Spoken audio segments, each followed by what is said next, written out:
એ પોતે ઘણા બધા એવા બનાવ બને છે, ઘણી ઘટનાઓ બને છે કે પોતે આત્મહત્યા તરફ ધકેલાય છે. આ ક્યારે? એક તો આપણામાં અજ્ઞાનતા છે, બીજું એનાથી જ આ હતાશા અને નિરાશા આપણને ઘેરી વળે છે, ત્યારે આપણું પગલું અવળું પગલું ભરી લઈએ છીએ.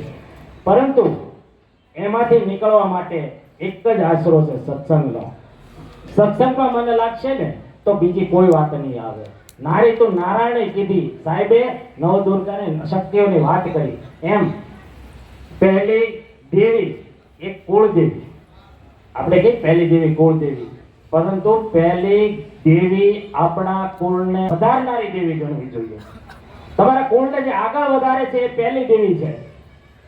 પછી શિક્ષા આવે, સમજણ આવે, સંસ્કૃતિ આધ્યાત્મિકતા આવે, નવદુર્ગાના સ્વરૂપ આવ્યા છે. આપણે સ્તુતિમાં બોલીએ છીએ કે યા દેવી સર્વભૂતેષુ વિદ્યારૂપેણ સંસ્મિતા, યા દેવી સર્વભૂતેષુ બુદ્ધિરૂપેણ સંસ્મિતા, યા દેવી સર્વભૂતેષુ શક્તિરૂપેણ સંસ્મિતા. આ તમામ પ્રકાર છે એક માતાના નવદુર્ગાના પ્રકાર છે. એટલે એ શક્તિ એ નારી શક્તિ છે. તમામ શક્તિઓનો સ્ત્રોત હોય તો એક સ્ત્રીમાં છે. એ સ્ત્રી જ આ સમાજને ઉજાગર કરી શકે, આગળ ધપાવી શકે. ક્યારે? એના બાળકોને સંસ્કાર આપવા એ સ્ત્રીના હાથમાં છે. અને કારણ કે આજની દીકરીઓને સમજણ આપવી માતાના હાથમાં છે. સોશિયલ મીડિયા આજે તમે જુઓ તો એક એવું દૂષણ પણ બની ગયું છે કે જેના માધ્યમથી અનેક લોકો એક ગરકાવ અંધકારમાં ધકેલાઈ જાય છે. તો અને એના ઘણા બધા બહુ ખરાબ પરિણામો આપણને જોવા મળે છે. સોશિયલ મીડિયા એ અત્યારનું એક પ્લેટફોર્મ છે જેના પરથી તમે તમારી વાત કરી શકો, પરંતુ એની અંદર એટલું બધું આવે છે, એમાંથી જો સારું લ્યો તો સારું હોય છે. ઘણા બધા યુટ્યુબમાં ભજન સાંભળતા હોય, ગીત સાંભળતા હોય, દરેક બહેનો લગભગ એ બધું હોય જ છે. પણ એમાંથી આપણે શું લેવું આપણા મન પર છે. એટલે એમાંથી આપણે આપણા દીકરા દીકરીઓને સમજણ આપીએ અને શિખામણ એ આપીએ, નીકળીએ તો ત્યારે રસ્તામાં ઉકરડો આવતો હોય, ઘણું બધું આવતું હોય, એ પાર કરીને આપણે મંદિરે જતા હોઈએ. એની જેમ આ સોશિયલ મીડિયા એક એવી વસ્તુ છે કે એની અંદર બધી જ વસ્તુ છે. આપણને શું પચે છે, આપણે કેટલું પચાવી શકીએ છીએ, એ બાબત એટલું જ આપણે ગ્રહણ કરવું જોઈએ.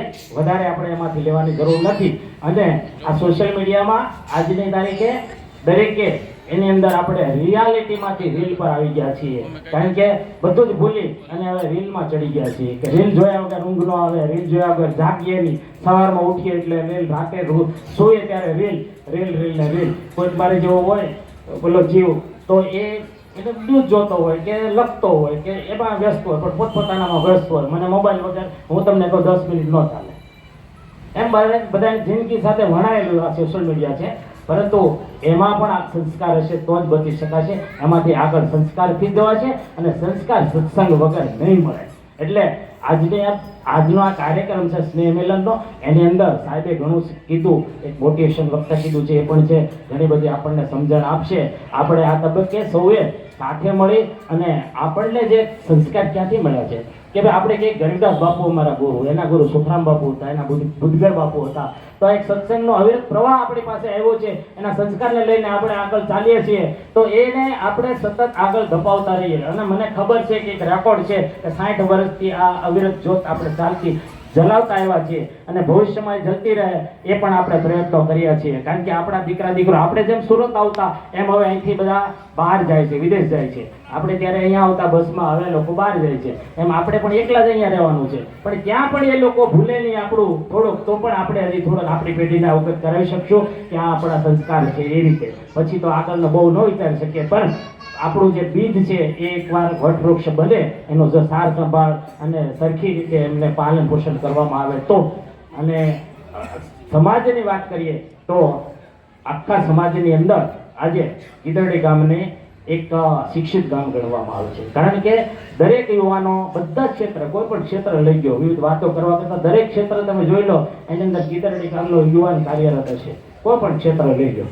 એટલે આપણી રીતે આપણે પગભર છીએ અને આપણે આપણા કાર્યને કઈ રીતે આગળ વધારવું એ રીતે. અને સ્નેહ મિલન, સ્નેહનું મિલન, પારિવારિક સ્નેહ મિલન કીધું છે એમ જ્યારે પણ આપણે સમય મળે અને આવા આયોજન થતા રહે, કાર્યક્રમો થતા રહે તો એકબીજા મળતા રહીએ. કારણ કે નહીં તો હવે તો કેવો સમય આવ્યો છે કે મળવું એ જ અઘરું છે.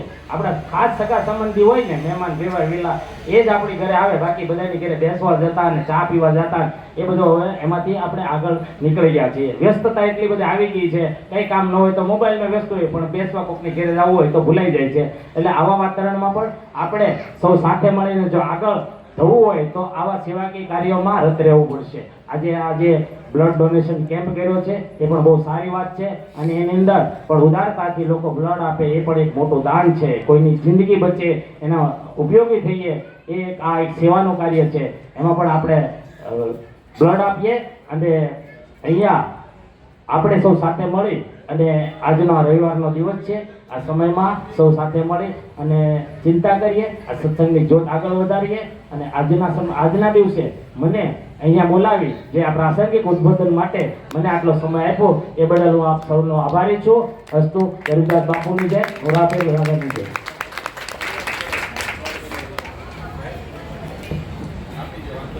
ખૂબ ખૂબ આભાર લાભુભાઈ, ખૂબ સરસ વાત કરી. સોશિયલ મીડિયાને વણી લઈને અને સમાજને લગતી અદ્ભુત વાત કરી અને ખરેખર ગામનો પરિચય આપ્યો ને, જે હાવજ આટા મારતા હોય